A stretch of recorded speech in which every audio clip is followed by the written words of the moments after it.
দেখেই যেন জিভে জল চলে আসছে। তো আপনাদের কি এরকম জল চলে আসে? দেখেন তো আজকের আইটেমটা কী নিয়ে আসছি, গেস করেছেন নিশ্চয়ই। চলে আসি মূল পর্বে। এখানে কতগুলো আমড়া ধুয়ে নিলাম। আমড়াগুলোকে আমি কিন্তু আগেই খোসা ছাড়িয়ে নিয়েছি, ভালো করে পরিষ্কার করে আমি তারপরে একটু ফালি ফালি করে রাখবো। পুরোটা আমি ফালি করব না, জাস্ট দেখেন কিভাবে করতেছি, একটু কেটে কেটে নিব যেন ভিতরে মশলা ঢুকে যায় আর সুন্দরভাবে এগুলা অনেক নরম হয়ে যাবে। এগুলো একদম ভাপ দিতে হবে না, সিদ্ধ করতে হবে না।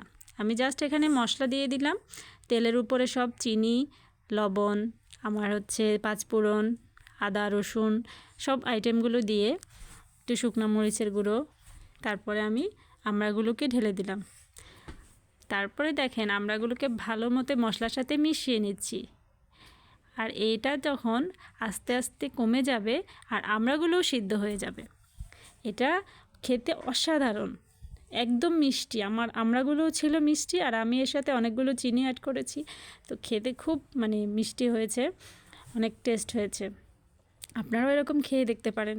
অবশ্যই কারা কারা খেয়েছেন কমেন্টে জানাবেন। আর কোথা থেকে আমার এই ভিডিওটা দেখছেন, ভালো লাগলে অবশ্যই লাইক কমেন্ট করে পাশে থাকবেন। সবার জন্য ভালোবাসা রইল। আসসালামু আলাইকুম। ভালোবেসে গেলাম, ভালোবাসা দিয়ে গেলাম, পাশে থাকবেন ইনশাল্লাহ।